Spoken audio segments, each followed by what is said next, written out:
नमस्कार बंधुगण आसतु आज मीनाक्षी पोटा सहित मिसी आपण किचन में बनातु पालंग पनीर। मुझे 3 बिड़ा पालंग नहीं 250 पनीर।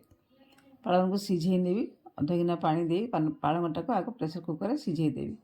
सेमती तो पालंग पानी बाहर बेसी पानी एथे देविनी। सीझीगला आपको मु ग्राइंड करदेवी।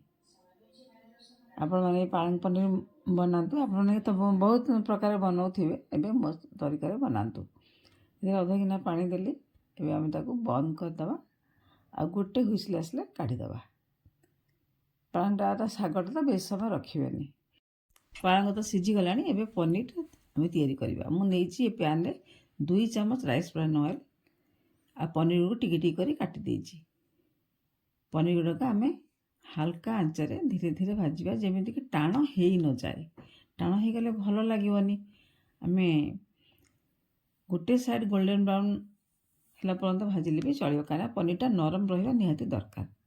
टाण हो गले तार टेस्टा कौन किसी रही ना आम पनीर खाऊ जानानी। एमती धीरे धीरे आपण मैंने भाजतु। घरे तो आपण मैंने पनीर बनाऊे पालंग सहित मो तरीका बनातु पालंग पनीर देखिए केमती लगिला मते आपण मैंने जनइबे। केवल आपण जाना सकाशे मो तरीकाटा आपण पाखे उपस्थापित कली। एबे आमर पनीर भाजी गले आम ताको काढ़ीदबा। पालंग आमर सीझे टी गरम अच्छी मुझे काढ़ी रखुची। ठंडा हो गला मुझे ग्राइंड करी। चिपी चिपी देले तार नाड़ गुड़िक नरम हो ग्राइंडर ब्लेड गुड़े हेनी। तेणु से मुझे चिपी चिपी दौची टी आस्ते आस्ते आ ठंडा भी हो। आपण मैंने देखो हे पालंग को मुझे रेडी करदे। ग्राइंडर या पकई ग्राइंड कर नौची। बस आम ग्राइंडर ग्राइंड हो गला।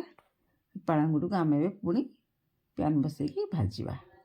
देखो के सुंदर पेस्ट या पेस्ट गुड़िक मु पैन रे भाजी। एथिरे मु पैन रे सामान्य टिके तेल देउची। दरकार है पछरे आउ टिके देबी। केते सुंदर ग्रीन देखा 3 बिड़ा पालंग एति आम पेस्ट बाहर। ये पेस्ट गुड़क मुझे भाजी। यहाँ हाल्का एत गाढ़ नील देखा भाजीगला हाल्का देखा टी आम शिउली रंग भाया देखा। धीरे धीरे आधर पानी गुड़िक मरीज। पानी मरीगले पालंगर बास्नाटा जो पालंगर निजस्व बास्ना से उड़ीज। एमती देखो पेस्ट भाया होगला पूरा टाण टी बहलिया बहलिया होगला। एबे पालंग आमर भाजी हो आसला काढ़ा। पालंग को पैन काढ़ी नहीं पनीर सहित देखो एति 3 बिड़ा पालंग आम एति बाहर। पालंग चलो तरकारीटा बनइबा। 2 चामच छोट चामच 2 चामच तेल देली राइस ब्रान तेल आउ चीनी गोटे चामच देली। हलदी छोट चामच गोटे चामच देली। जारी होगा पर तेजपत्र टी पकेली।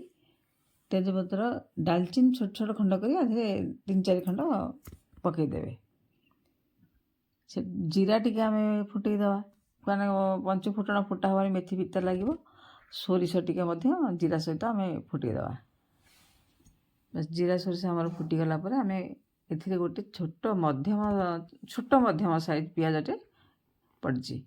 आउे जोड़े कंचा लंका को छोट छोट खंड कर पकईक भाजी ने। बेसी राग खाऊे बेसी देवे।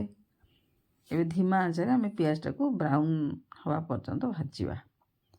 पियाजटा बेसी भाजदे से भासिकी देखा। अधा भजा है से तरकारी सहित पियाजटा मिर्चाए आपने जानी।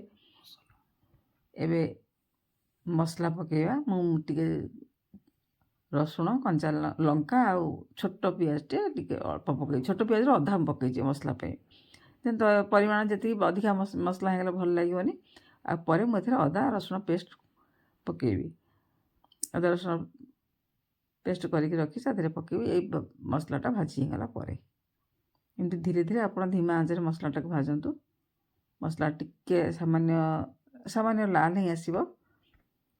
तापर आप अदा रसुण पेस्ट पकईक भाजबे। अदा रसुण पेस्ट मुझे छोट खंडे अदा आ रसुण 8-10 पाखड़ा मुझे पकईक पेस्ट कर छोट माने अध इंची पाखापाखि से अदार लंब ଏବେ ମସଲାର ବାସ୍ନା ଆସିଗଲାଣି। ଆପଣ ତିଆରି କଲାବେଳେ ଜାଣିପାରିବେ ପ୍ରିପାରେସନ୍ କଲାବେଳେ ମସଲାର ବାସ୍ନାଟା ଦେଖିଛେ ତରକାରୀ ତିଆରି କରାଯାଏ ନା। ଦେଖନ୍ତୁ ଆମର ମସଲା ଧୀରେ ଧୀରେ ଭାଜି ହିଁ ଆସିଲାଣି। ମୁଁ ଏଥିରେ ଏବେ ଟିକେ ଧଣିଆ ଗୁଣ୍ଡ ପକାଇବି। ଧଣିଆ ଗୁଣ୍ଡର ତରକାରୀ ଭଲ ଲାଗେ। ଗୋଟେ ଚାମଚ ଧଣିଆ ଗୁଣ୍ଡ ମୁଁ ଏଥିରେ ପକାଇବି। ଧଣିଆ ପାଉଡ଼ର ପକାଇଲି, ତାପରେ ଗୁଜୁରାତି 3-4ଟା ଆପଣ ଛେଚିକି ପକାଇ ପାରନ୍ତି, ନହେଲେ ହାତରେ ମଧ୍ୟ ଛଡ଼େଇକି ପକାଇ ପାରନ୍ତି। ବାସ୍ ଗୁଜୁରାତି ଆମର ଧୀରେ ଧୀରେ ଭାଜିବା। ଏବେ ତେଲ ତ ଛାଡ଼ିଗଲାଣି, ମସଲା ଆମର ଭାଜି ହେଇଗଲାଣି, ମସଲା ଜାରି ହେଇଗଲାଣି। ଏବେ ତରକାରୀ ଏଥିରେ ପକାଇବା ପାଳଙ୍ଗ ଆଉ ପନିରକୁ। ପାଳଙ୍ଗ ଆଉ ପନିରକୁ ଧୀରେ ଧୀରେ ଆଉ ଥରେ ମିଶାଇଲା ଭଳିଆ ଘାଣ୍ଟିବା, ଯେମିତି ପାଳଙ୍ଗ ସହିତ ପନିରଟା ମିଶିଯିବ।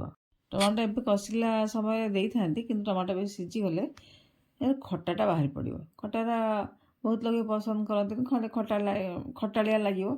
ସେଥିଲାଗି ମୁଁ ପରେ ତରକାରୀ ହେଇ ଆସିବାର କିଛି ସମୟ ପୂର୍ବରୁ ଟମାଟୋ ଟିକେ ଟିକେ କରି କାଟିକି ପକାଇବି। ଏଥିରେ ମୁଁ ଏବେ ଦେବି ଯେଉଁ ବଟା ହେଇଥିବା ପାଳଙ୍ଗର ପାଣିଟା। ଏ ପାଳଙ୍ଗ ପାଣିଟା ଯେମିତି ସମ୍ପୂର୍ଣ୍ଣ ରୂପେ ପନିରଟା ଖାଇଯିବ, ଶୁଖିଲା ହେଇଯିବ। ପନିର ସାଙ୍ଗରେ ଏଇଟା ପୁରା ସେ ପାଣିଟା ଶୁଖିକରି ମିଶିଯିବ। ସେଇ ପର୍ଯ୍ୟନ୍ତ ଆପଣମାନେ ଏଟାକୁ ଭାଜନ୍ତୁ। ବେଶୀ ଜୋର ଜାଳ ଦେବେନି, ପୋଡ଼ିଯିବ। ଏମିତି ଧୀରେ ଧୀରେ ତାକୁ ଭାଜନ୍ତୁ।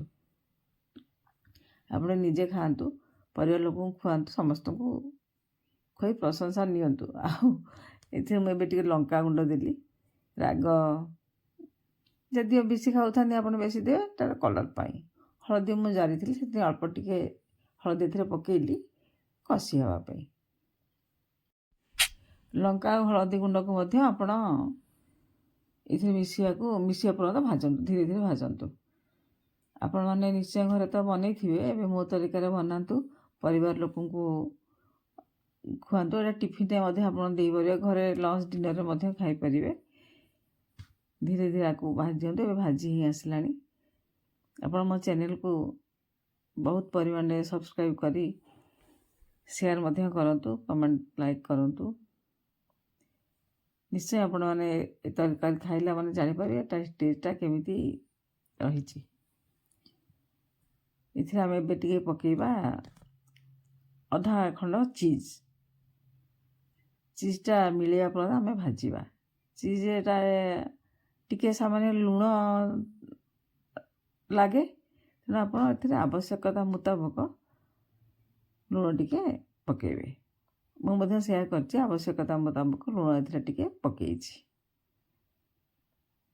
ଲୁଣ ପକାଇ ସାରିଲା ପରେ ଆମେ ଆଉ ଟିକେ ମଧ୍ୟ ଭାଜିବା। ଆକୁ ଲୁଣଟା ଭିତରେ ମିଶିଯିବ, ଭେଦିଯିବ ପନିର ଭିତରେ। ତାପରେ ଆମେ ପାଣି ଦେବା।